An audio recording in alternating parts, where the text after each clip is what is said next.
মানিকগঞ্জে কোটা আন্দোলনকারী শিক্ষার্থী ও আওয়ামী লীগ নেতাকর্মীদের মধ্যে ধাওয়া পাল্টা ধাওয়া সংঘর্ষ হয়েছে। খবর জানাচ্ছেন আমাদের সহকর্মী আহমেদ সাব্বির সোহেল। সোহেল, সংঘর্ষ কি এখনো চলছে এবং আহতদের কি অবস্থা? জি, কথা এই মুহূর্তে সংঘর্ষ চলছে না। এই মুহূর্তে আপনার সবাই যার যার জায়গায় অবস্থান নিচ্ছে। তবে সকাল 10টার দিকে শহরের খালপাড় এলাকায় রফিক চত্বরে সেখানে কোটা আন্দোলনকারীরা জড়ো হওয়ার চেষ্টা করছিলেন।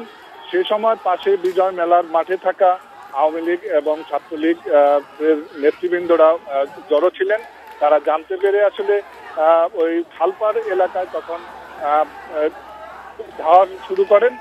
ধাওয়া পাল্টা ধাওয়ায় কোটা আন্দোলনকারীদের সঙ্গে এবং ছাত্রলীগের নেতা কর্মীদের সঙ্গে ধাওয়া পাল্টা ধাওয়ায় আমরা যতটুকু জানতে পেরেছি কমপক্ষে 10 জন আহত হয়েছে। আহতদের অনেকেই আপনার হাসপাতাল থেকে প্রাথমিক চিকিৎসা নিয়ে বাসায় চলে গেছেন, আর 3 থেকে 4 জন হাসপাতালে ভর্তি আছে। আর পরিস্থিতি নিয়ন্ত্রণ করার জন্য সে সময় পুলিশ 4-5টি টিয়ার সেল নিক্ষেপ করার পরে সেই খালপাড় এলাকাটা এখন আসলে পুলিশ এবং ছাত্রলীগের নিয়ন্ত্রণে রয়েছে। এখানে কোটা আন্দোলনকারীদের দেখা যাচ্ছে না। তবে এখনো শহরের বিভিন্ন আরো বেশ কয়েকটি পয়েন্টে নেতা কর্মীদের সমবেত হওয়া, তারা কোটা আন্দোলনকারীরা সমবেত হওয়ার চেষ্টা করছে বলে জানা গেছে।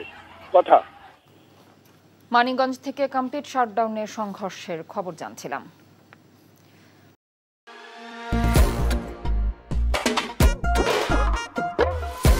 চাচা, এত অবাক হওয়ার কিছু নাই। গতকালকে আমি বিবাহ করছি।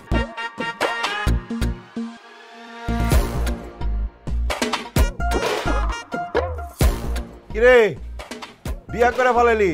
দাও তো দিলি না। চা খাইবেন? আজকে সারাদিনের জন্য চা ফ্রি। আমাকে এলাকার মানুষজন ভালো, খুব একটা খারাপ না। তো 2-1টা আছে ভাইরাস। ভাবি কি অন্ধ নাকি? না, মনের চোখটা ভালো আছে।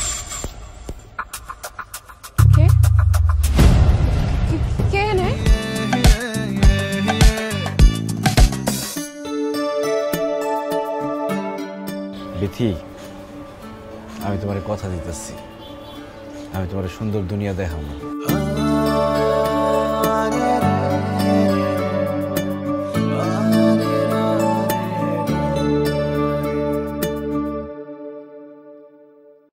এখন জন্ম সনদ দিয়ে খোলো বিকাশ স্টুডেন্ট অ্যাকাউন্ট।